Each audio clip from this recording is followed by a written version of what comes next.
Hello there and welcome back to the Mounted Morning Show. This is as part of our Keep It PC series that we do in conjunction with the Park City Chamber. We are joined by Megan Perry. She is with Trail Talk. Welcome to the show. How are you? I'm good. How are you? I'm doing very well. It is a pleasure to have you here. And Megan, of course, she is a clinical mental health counselor with Trail Talk. And this is such a valuable discussion. And something that you guys really do well at is kind of destigmatizing mental health therapy. Yes. That's part of what we're going to talk about this morning. But first off, what is Trail Talk?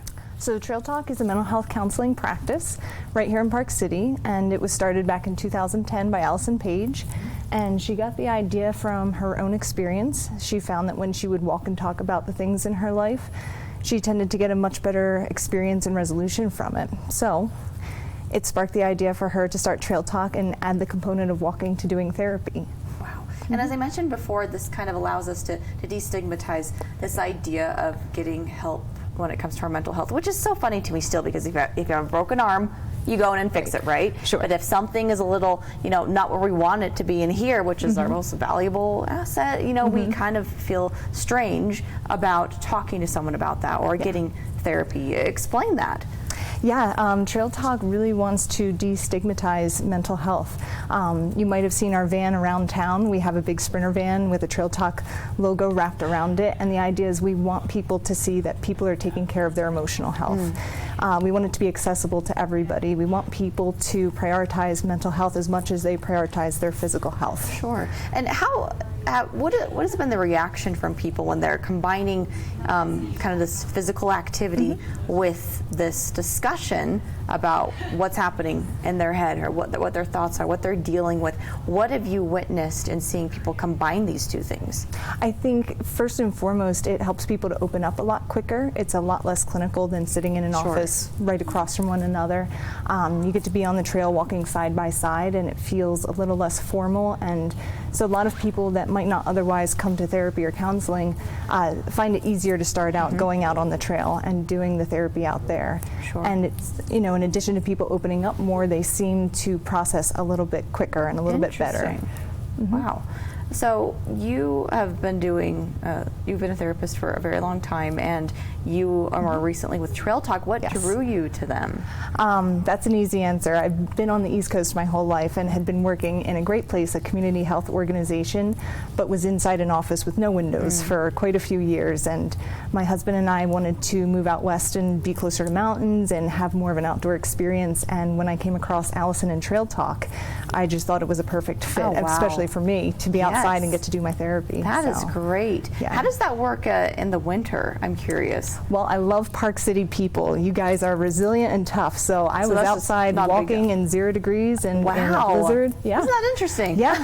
I really like that. It doesn't stop people here. I love it. That is wonderful. How cool is that? Yeah. And you work with all ages, right? I primarily work with adults and adolescents. We have a couple other therapists in the practice. Allison works with kids and adults.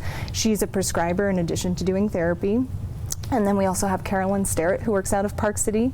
She works with adolescents and adults as well. And then we also have a Salt Lake office with a therapist named Christian Fritzy, and she actually does great work with kids. So that's probably her specialty. Wow.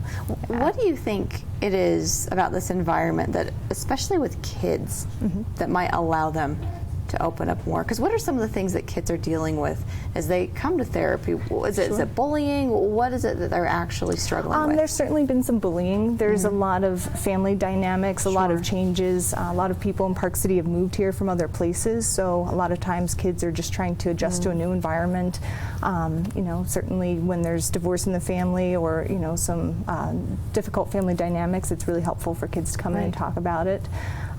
We have a lot of high schoolers who are going on to college, and then a lot of college students who are trying to figure out their path in their life and how to balance things. So for kids specifically, younger ones, what is it about that outdoor experience that kind of loosens them up and allows them to open up to a therapist that at first is a stranger? What allows that to happen?